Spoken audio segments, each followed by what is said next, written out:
This is the first in a series of videos about chemical reactions and chemical equations. What's the connection between those two? We're going to look at some types of reactions and how to represent those reactions by balanced chemical equations. So just imagine that it's a nice day and you are grilling some hamburgers or hot dogs or whatever you like to eat. You're using charcoal. Charcoal is mostly made of the element carbon, and when it's set on fire, the carbon is having a chemical reaction. It is reacting with oxygen in the air, and one of the things that it's making is carbon dioxide.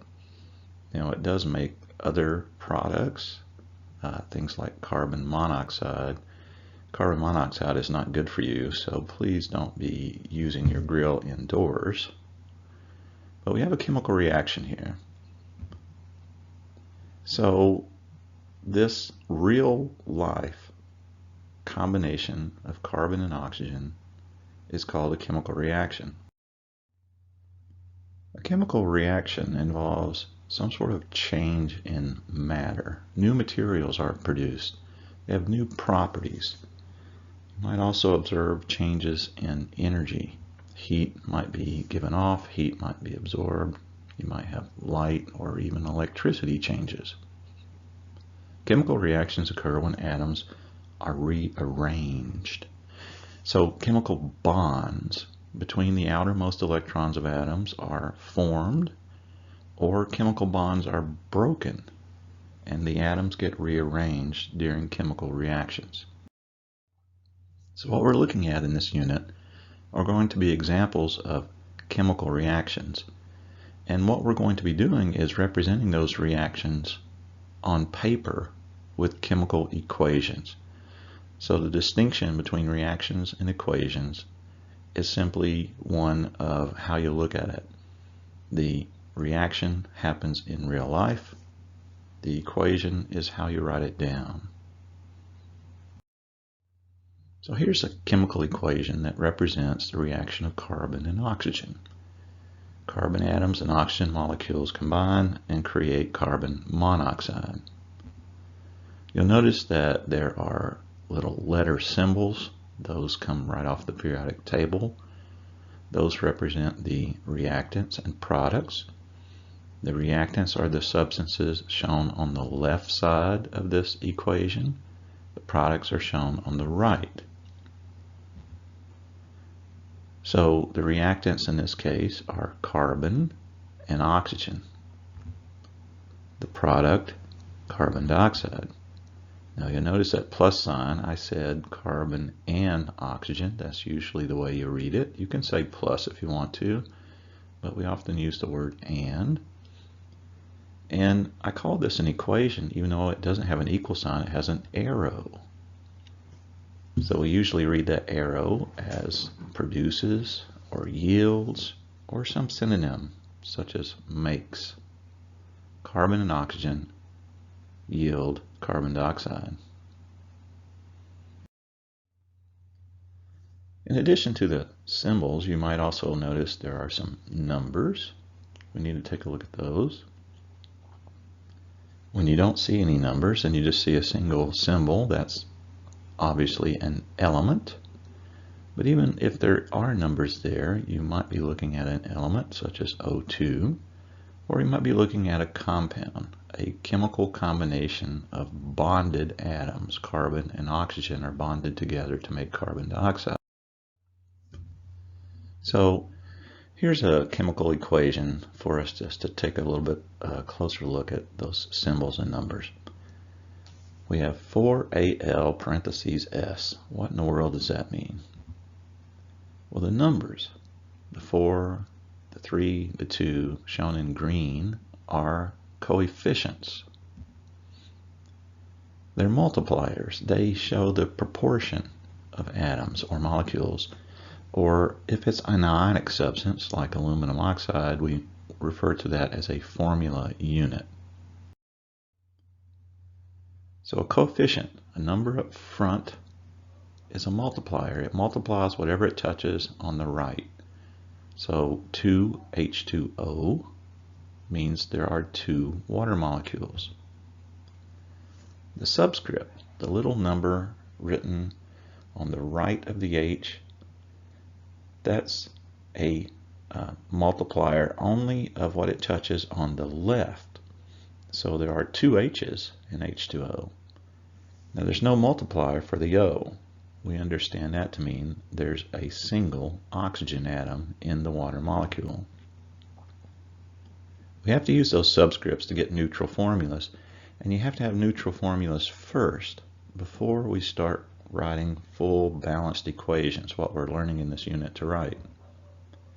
So coefficients are used to balance equations, but you only come up with them after you come up with the correct subscripts and write the formulas correctly. If you don't see a coefficient or a subscript, then the number is implied to be 1. So for example, 2H2 plus O2, that O2 we take to mean 1 oxygen molecule. So there are 2 hydrogen molecules for every 1 oxygen molecule. You could write a 1 in front of the O2. It technically would not be wrong, but it's best just to follow convention and leave the 1 off so that everybody can understand your equation. In this equation, we also had some additional symbols. In parentheses, we see a S, a G, and an L. Also, we might have an AQ, not in this particular equation, in parentheses, but what those stand for are the physical states of the reactants, or the products. So the S for aluminum means it's solid. The G for oxygen means it's a gas. See an L, that obviously means it's a liquid. Earlier I mentioned AQ.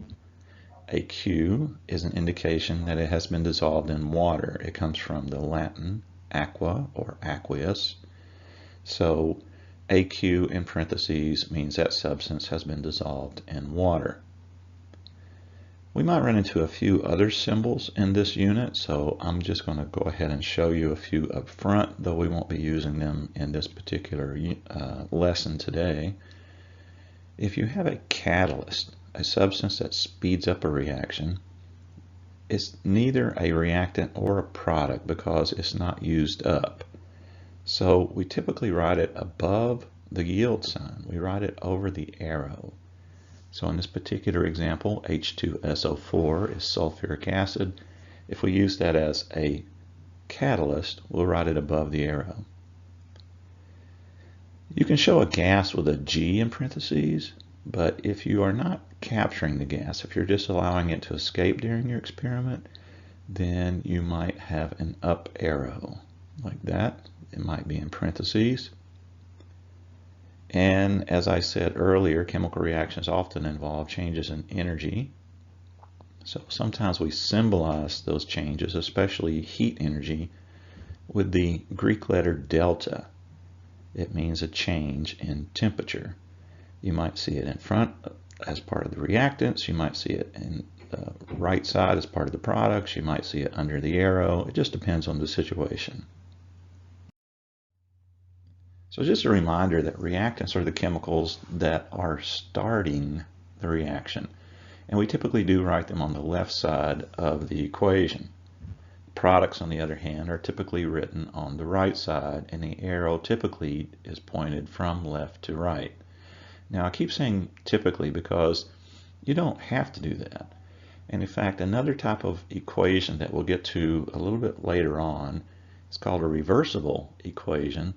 And it actually has a two-way arrow. It points both directions. So which side you call reactants and which side you call products are rather arbitrary. But in these elementary reactions that we are going to be using in this particular unit, you typically will see reactants on the left, a yield sign pointing toward the right, and then products are written on the right. Now this is an extremely important idea that underlies all of chemistry. Atoms in chemical reactions are rearranged. You don't get new atoms, you don't lose any atoms. They just get moved around. In actuality, what mostly moves around are just a few electrons. So this idea that matter is not created or destroyed in an ordinary chemical reaction is referred to as the principle of conservation of matter. So a chemical equation, if you really wanted to represent a reaction in real life on paper, you should represent this idea that matter is being conserved. In other words, your paper equation should show the same atoms on the left, the same atoms on the right, same exact elements, same exact numbers. If you do that, then you've written what's known as a balanced equation. So here's a diagram. You may not understand it, and that's okay, but this represents something called the electrolysis of water. Water really doesn't conduct electricity, but if you put just a little bit of something like salt in it and add voltage to it, you can actually cause a electric charge to flow, and you can actually take the water molecule apart. So in this particular reaction, the H2O is coming apart and becoming hydrogen gas and oxygen gas. We could represent this process with an equation like this. H2O is what we're starting with, and what we're getting at the end of our process is hydrogen gas and oxygen gas. And you'll notice that I show those as H2 and O2. And the reason we do that is we're trying to represent real life, and in real life, hydrogen bonds to itself to make hydrogen gas, or H2. Oxygen bonds to itself to make oxygen gas, or O2. They're called diatomic molecules. Diatomic means two atoms. Molecule means they're bonded together with a sharing of electrons. So in real life, hydrogen will bond to itself if it's not bonded to anything else. Oxygen will bond to itself if it's not bonded to anything else. Diatomic molecules are common. There are actually 7 of them that we commonly encounter on the periodic table. Now, taking a little bit closer look at our equation here, the formula for water is written as H2O.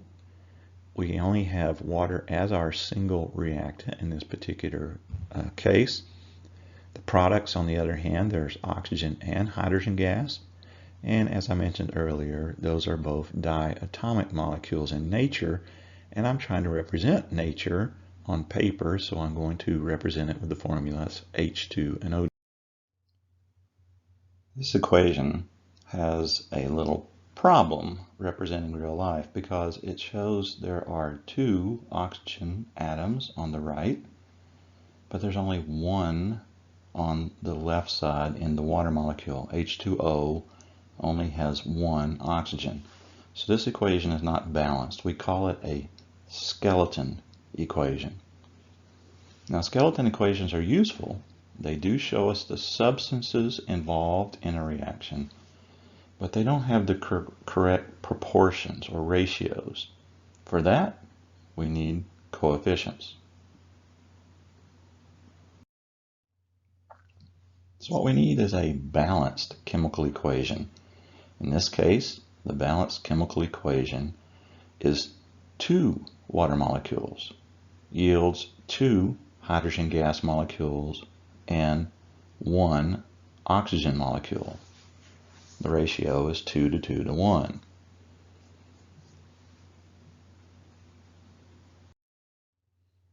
Those 2's in front of the water molecule and the hydrogen are called coefficients. They multiply everything on the right.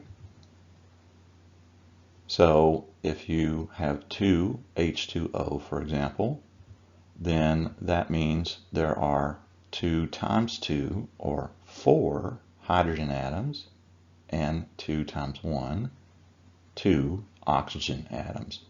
The 1 is not shown, it is implied. We don't usually use subscripts or coefficients of 1.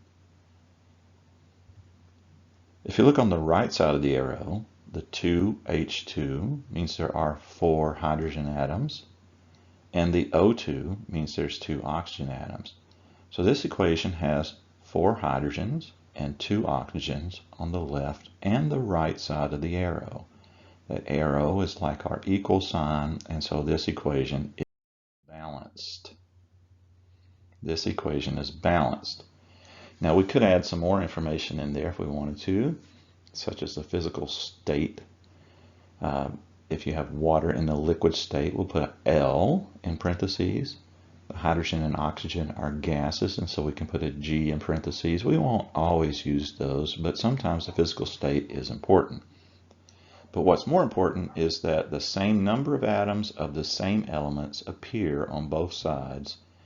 Those atoms have been rearranged, whereas before hydrogen and oxygen were bonded together. Now hydrogen is bonded to itself and oxygen is bonded to itself after the reaction. But because we have the same number of atoms on the left and the right of the same elements, this equation is balanced.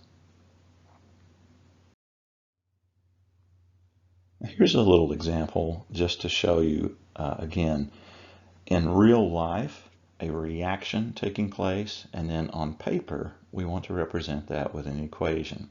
Maybe you've been lucky enough to do this in lab. If you take a strip of magnesium, you can actually set it on fire.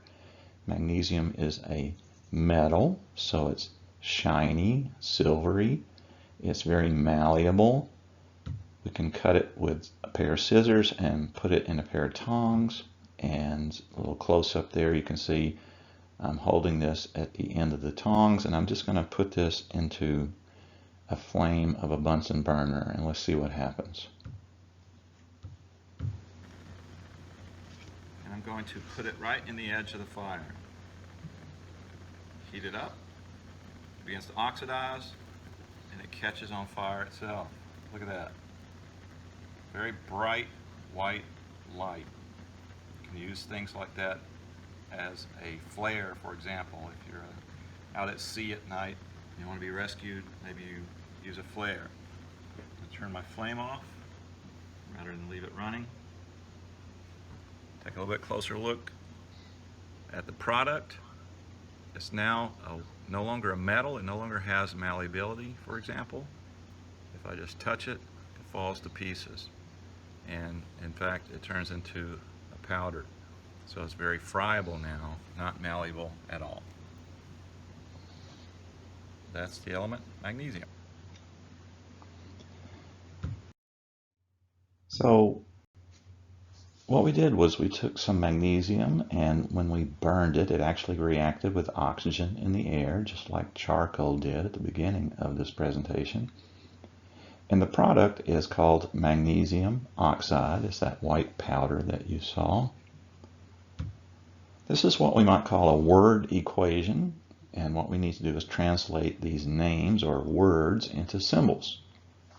Now, magnesium's easy enough. It's Mg on the periodic table, so we can write an Mg. The O, we have to remember we're representing real life, and in real life, oxygen gas is diatomic. It's O2. So we don't write O, we write O2. Now, how do you write magnesium? Well, we're going to have to assume that because it's a metal and a nonmetal, that this is an ionic substance, and in that case, we're going to look up the charges. So if you get your periodic table handy, magnesium is found in group 2, the second column on the left of the periodic table, and therefore it is a +2 ion. When it reacts, it will lose 2 electrons to the substance that it's reacting with, in this case oxygen. And we can represent the magnesium as Mg2+. Oxygen, on the other hand, is in column 16, and in that group, oxygen and sulfur in particular will typically gain 2 electrons, and so they become a -2 ion. So we can take oxygen and write its anion as O2-. Now our goal when we write an ionic formula is to make sure that the ratio of atoms add up to a 0 overall charge. We want a neutral formula. In this particular case, that's pretty straightforward. Plus 2 minus 2 add up to 0.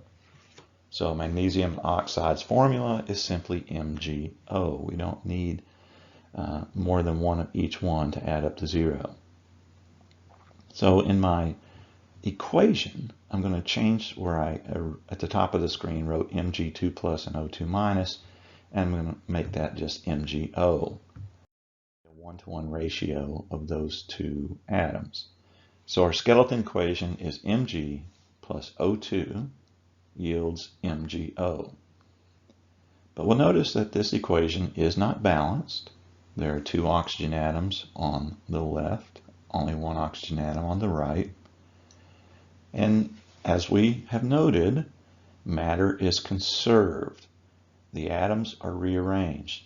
So we have to account for the fact that we started with 2 oxygen atoms, and we have to make sure that we write at least 2 on the right side of the equation in order to balance it to represent real life.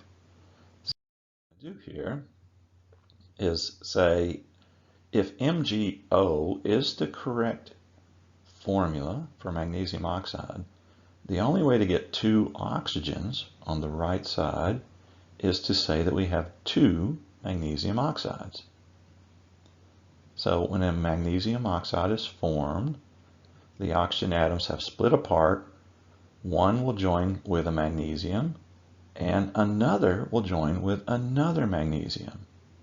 There's 1 magnesium atom for every oxygen atom in the compound, so 1 to 1. So if we start with 2 magnesium atoms, we can end with 2 magnesium atoms. If we start with 2 oxygens, we can end with 2 oxygens by putting coefficients of 2 in front of the Mg on the left and in front of the MgO on the right. Now our equation should be balanced. We have 2 magnesiums on left and right, 2 oxygens on left and right. This is a balanced chemical equation representing the burning of magnesium.